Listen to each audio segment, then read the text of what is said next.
नमस्कार. स्वाद आपल्या घरचा या रेसिपी चॅनलवर तुम्हा सर्वांचे अगदी मनापासून स्वागत आहे. बऱ्याचदा संध्याकाळच्या स्वयंपाकाचा कंटाळा येतो किंवा काहीतरी चमचमीत असं खावंसं वाटते. मग आता अशा वेळी कुठला पदार्थ करायचा काही सुचत नाही. मग आता पूर्वतयारी काहीही न करता असा झटपट तयार होणारा कुठला पदार्थ आहे.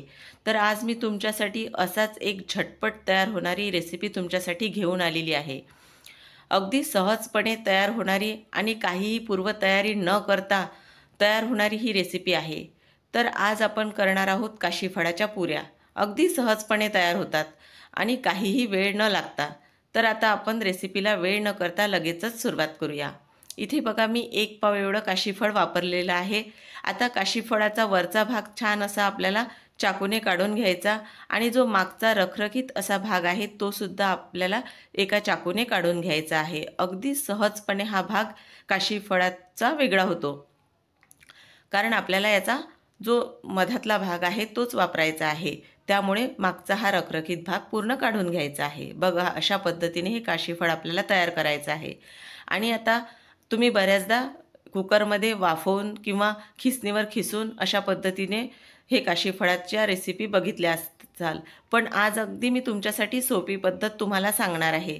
बघा अशा पद्धतीने छान याचे असे काप करून घ्यायचे आहेत आपल्याला.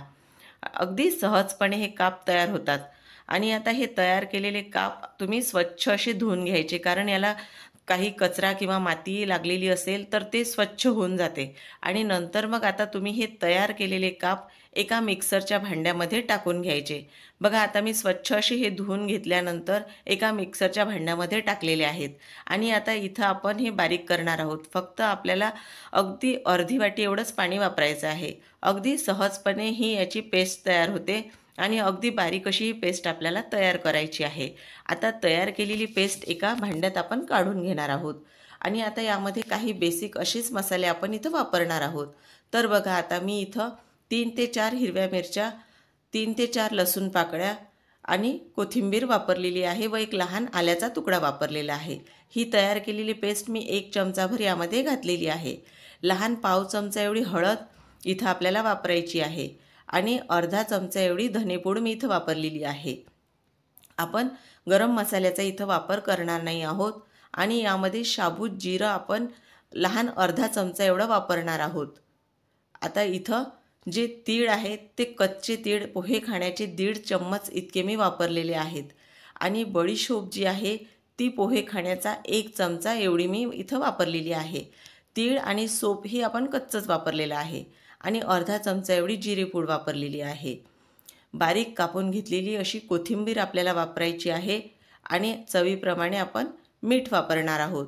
आता हे जे मसाले आपण यामध्ये टाकून घेतलेले आहेत आणि जी पेस्ट आपण इथं वापरलेली आहे ती छान अशा हाताने आपल्याला मिक्स करून घ्यायची आहे अशा पद्धतीने. कारण जे आपले मसाले आहेत आणि पेस्ट सगळीकडे लागायला पाहिजे. आता हे पूर्ण हाताने लावून घेतल्यानंतर आपण इथं गव्हाच्या पिठाचा वापर करणार आहोत. पहा हे सहजपणे असं मिक्स करून होईल आपलं. आता इथं गव्हाचं पिठाचा आपण वापर करणार आहोत. तर आपण थोडं थोडं करत गव्हाचं पीठ इथं टाकायचं आहे.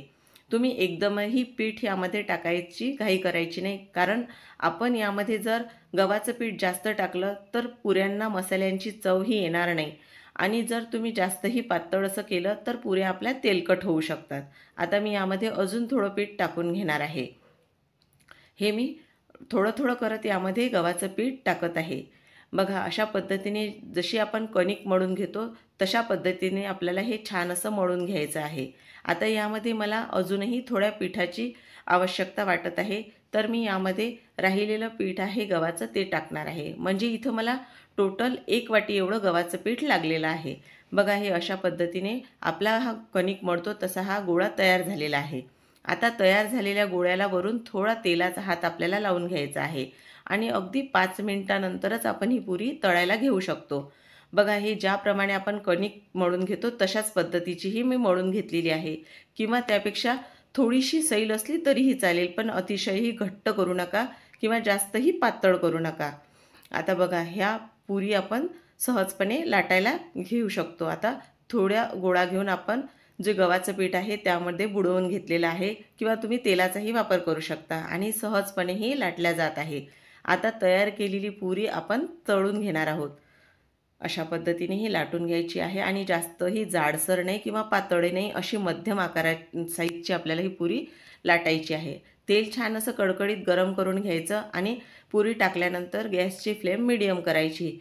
फारही कमी करू नका, कारण पुरी तेलकट होऊ शकते. छान सोनेरी रंगाची होईपर्यंत आपल्याला ही पुरी तळायची आहे. बघा, अशा पद्धतीने छान ही पुरी तळल्या जाते आणि छान सोनेरी रंगाची होईपर्यंत तळायची आहे आपल्याला. अशी टम्म अशी म्हणजे आपली जी पुरी आहे ती फुगलेली आहे बघा. आणि अशी सोनेरी रंगाचीच पुरी खायलासुद्धा म्हणजे छान लागते. आता आपण राहिलेल्या दुसऱ्या पुऱ्यासुद्धा अशाच तळून घेणार आहोत. आता दुसरी पुरीसुद्धा मी यामध्ये टाकून घेणार आहे आणि तीसुद्धा आपल्याला तशीच तळायची आहे. अगदी सहज तयार होणारी अशी ही रेसिपी आहे आणि घरात लहानांपासून तर मोठ्यांपर्यंत आवडली जाणारी अशी ही रेसिपी आहे. बघा, दुसरी पुरीसुद्धा आपली छान अशी टम्म फुगलेली आहे. आपण राहिलेल्या पुऱ्या त्यासुद्धा अशाच तयार करणार आहोत आणि आता तयार झालेल्या पुऱ्यांची आपण प्लेटिंग करणार आहोत. बघा, असे आपल्याला छान म्हणजे पुरी काढून घ्यायची आहे. अजिबातही तेलकट ही पुरी होत नाही. आणि चला तर आता आपण याची प्लेटिंग करून घेणार आहोत. तर बघा, ही आपली आता पुऱ्या खाण्यासाठी अगदी तयार झालेल्या आहेत. तुम्ही ह्या पुऱ्या दह्यासोबत, सॉससोबत किंवा अगदी तशाही खाल्ल्या तरी चवीला अप्रतिम लागणाऱ्या अशा ह्या पुऱ्या आहेत. तर तुम्हाला माझी ही आजची रेसिपी कशी वाटली मला कमेंट करून नक्की कळवा. व्हिडिओला जास्तीत जास्त लाईक व शेअर करा आणि नवीन असाल तर माझ्या चॅनलला सबस्क्राईब करा. पुन्हा आपण भेटूया. तोपर्यंत धन्यवाद.